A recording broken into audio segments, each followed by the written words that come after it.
विद्यार्थियों, online class में आपका हार्दिक स्वागत। मैं डॉक्टर ओमपुरी स्वामी, सहायक आचार्य भूगोल, राजकीय महाविद्यालय भीनमाल, बीए पार्ट प्रथम वर्ष का जो द्वितीय प्रश्न पत्र है भारत का भूगोल, उसमें हम अफवाह प्रणाली भारत की प्रमुख नदियों पर चर्चा करेंगे। अफवाह प्रणाली की दृष्टि से देखें तो भारत की नदियों को दो भागों में विभाजित किया गया है, उत्तर भारत की नदियाँ और दक्षिण भारत की नदियाँ। सबसे पहले मैं आपको उत्तर भारत की नदियों के बारे में बताऊंगा। उत्तर भारत की नदियाँ हिमालय पर्वत में स्थित हिम नदों एवं झीलों से निकलती है, इसी कारण ये वर्ष भर प्रवाहित होती है। इनमें सर्वप्रथम जो महत्वपूर्ण नदी है वह है सिंधु नदी। तिब्बत क्षेत्र में मानसरोवर झील के निकट कैलाश पर्वत श्रेणी में बोखरचू के निकट एक हिमनद से इस नदी का उद्गम होता है, जो समुद्र तल से 5000 मीटर ऊंचा है। यह अपने उद्गम स्थल से आगे लद्दाख के तवेहक नगर को घेर कर बहती है, जिसके आगे चलकर काराकोरम दर्रे के पास जास्कर नदी मिलती है। दाईं ओर इनके श्योक, पिलगित व काबुल नदियां आकर मिलती हैं। सिंधु नदी की कुल लंबाई 2880 किलोमीटर है, जबकि कुल अफवाह क्षेत्र लगभग 11 लाख वर्ग किलोमीटर है। भारत में इसका प्रवाह 1114 किलोमीटर का है। इस नदी से 3,21,289 वर्ग किलोमीटर क्षेत्र भारत में लाभान्वित होता है। भारत और पाकिस्तान में प्रवाहित होती हुई यह नदी सिंधु अरब सागर में गिरती है। भारत में इसका अफवाह क्षेत्र जम्मू कश्मीर, पंजाब, हिमाचल प्रदेश, राजस्थान तथा चंडीगढ़ में है। इसके बाद उत्तर भारतीय नदियों में झेलम का स्थान आता है। यह कश्मीर घाटी के दक्षिणी पश्चिमी भाग में वेरीनाग में स्थित एक झरने से निकलती है। यह अपने उद्गम से उत्तर की ओर 110 किलोमीटर दूर वुलर झील में प्रवाहित होती हुई दक्षिणी पश्चिमी में बहती है। इसमें बारामूला एवं अनंतनाग के मध्य नौगम्य मार्ग है।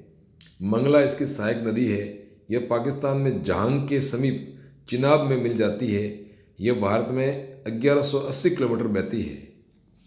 चिनाब नदी यह सिंधु की सहायक नदियों में से एक है और सबसे लंबी नदी है। हिमाचल प्रदेश के लाहौल में स्थित टांडी के समीप बारालाचा दर्रा इस नदी का उद्गम स्थल है। यह चंद्रा एवं भागा नामक नदी धाराओं से मिलकर बनी है, अतः हिमाचल प्रदेश में इसे चंद्रभागा नदी भी कहते हैं।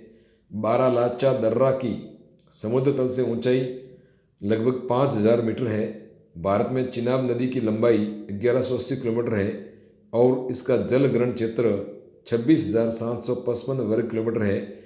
इस नदी का नाम संस्कृत में अस्कनी या चंद्रभागा है। रावी नदी यह सिंधु की एक सहायक नदी है। पीर पंजाल तथा धौलाधर पर्वतीय श्रेणियों के बीच स्थित बांगालह बेसिन का रोहतांग दर्रा इस नदी का उद्गम स्थल है। यह पंजाब की एक छोटी नदी है और इसे लाहौर की नदी के नाम से भी जाना जाता है। बांगालह बेसिन समुद्र तल से 4500 मीटर ऊंचा है। भारत में रावी नदी की लंबाई 725 किलोमीटर है और इसका अफवाह क्षेत्र 5957 वर्ग किलोमीटर है। इस नदी का नाम इरावती नदी भी है। व्यास नदी यह सिंधु की एक अन्य सहायक नदी है। यह रोहतांग दर्रे के पास व्यास कुंड से निकलती है। भारत में व्यास नदी की लंबाई 625 किलोमीटर है और इसका जो अफवाह क्षेत्र है वह लगभग 26,000 वर्ग किलोमीटर है। इस नदी का नाम विपासा नदी या अर्गिकिया नदी भी कहते हैं। ये व्यास के नदी के उपनाम हैं। सतलज नदी इसका उद्गम स्थल कैलाश श्रेणी के दक्षिणी ढाल पर स्थित मानसरोवर झील के निकट राकस झील से होता है। यह हिमाचल प्रदेश में शिपकिला दर्रे से प्रवेश करती है। यही दर्रा के पास दरमा दर्रा स्थित है। यह सतलज सिंधु की प्रमुख सहायक नदियां हैं। भारत में इस नदी की लंबाई 1050 किलोमीटर है और इसका जल ग्रहण क्षेत्र 25,000 वर्ग किलोमीटर है। बागड़ा और नांगल बांधों के कारण यह नदी ज़्यादा महत्वपूर्ण है। इस नदी का दूसरा नाम सुतुद्रु नदी भी इसको कहते हैं। इसके बाद में घग्गर नदी अम्बाला जिले की सीमा पर स्थित सिरमौर की शिवालिक श्रेणियों से निकलती है और अबवद्री में प्रविष्ट होती है। भवानीपुर और बालचापार के बीच ये नदी विलुप्त हो जाती है, किंतु करनाल के समीप फिर ये नदी उभर जाती है। इस प्रकार इसको अकरा या सुतार नदी भी कहते हैं। वैदिक साहित्य में इसको सरस्वती नदी के नाम से जाना जाता है। गंगा नदी ये भारत की महत्वपूर्ण नदी तंत्र है। इसके अंतर्गत भारत का 1/4 से अधिक भाग आता है। इस नदी तंत्र की में प्रमुख नदी जो गंगा है, इसका विस्तार 8,38,200 वर्ग किलोमीटर है। गंगा की सहायक नदी के रूप में बाईं ओर से मिलने वाली नदियां में रामगंगा, गोमती, घाघरा, ताप्ती, गंडक और कोशी प्रमुख नदी है, जबकि दाईं ओर से इस नदी में यमुना, सिंधु, टॉस और सोन नदी इसमें मिलती है। उत्तराखंड के उत्तरकाशी जिले में स्थित गोमुख के निकट गंगोत्री हिमनद गंगा का उद्गम स्थल है। यह महान हिमालय में स्थित है। गंगोत्री की ऊंचाई लगभग 4,000 मीटर है। गंगा नदी के प्रारंभ में 2 शाखाएं भागीरथी और अलकनंदा प्रवाहित होती है। भागीरथी को मुख्य शाखा माना जाता है। भागीरथी और अलकनंदा का संगम देवप्रयाग में होता है। मंदाकिनी तथा अलकनंदा का संगम रुद्रप्रयाग में होता है। अलकनंदा तथा पिंडार का संगम कर्णप्रयाग में होता है। अलकनंदा तथा धौली का संगम विष्णुप्रयाग में होता है। हरिद्वार के बाद गंगा मैदान में प्रविष्ट होती है। देवप्रयाग में भागीरथी और अलकनंदा के सम्मिलित होने के पश्चात इसका नामकरण गंगा होता है। गंगा नदी जब हिमालय को पार करती है तब 4,870 मीटर गहरे गॉर्ज का निर्माण करती है। इसकी कुल लंबाई 2,525 किलोमीटर है। ये भारत की सबसे लंबी नदी है। यमुना नदी ये गंगा की सहायक नदी है। हिमालय से उतरकर दाई तरफ गंगा में मिलती है। कुमायूं क्षेत्र के बंदरपुंछ शिखर पर स्थित यमुनोत्री हिमनद इस नदी का उद्गम स्थल है। यमुनोत्री हिमनद की समुद्र तल से ऊंचाई 6,000 मीटर है। 152 किलोमीटर पर्वतीय भाग तय करने के बाद यह नदी कलेसर से मैदान में प्रविष्ट होती है। इलाहाबाद में यह नदी गंगा में मिल जाती है। यमुनोत्री से लेकर इलाहाबाद के बीच यमुना की लंबाई 1,375 किलोमीटर है। चंबल, सिंध, बेतवा व केन यमुना की सहायक नदियाँ हैं। सोन नदी ये भी गंगा की प्रमुख सहायक नदियाँ हैं। अमरकंटक की पहाड़ी इसका उद्गम स्थल है। अमरकंटक की पहाड़ी समुद्र तल से 600 मीटर ऊंची है। इसके मार्ग में अनेक जलप्रपातों का निर्माण करती है।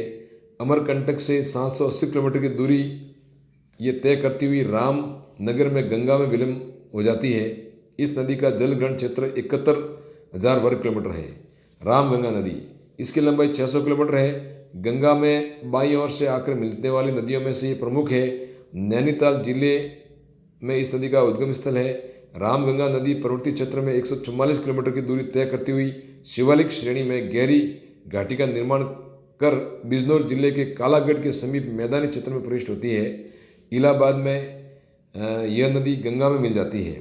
शारदा नदी इसका उद्गम स्थल हिमालय से होता है। इसको हिमालय में काली, पीलीभीत व खैरी में शारदा तथा बहराम घाट के निकट गागरा के दाएं किनारे पर मिलने के पूर्व चौका नदी भी कहते हैं। यह 600 किलोमीटर लंबी नदी है।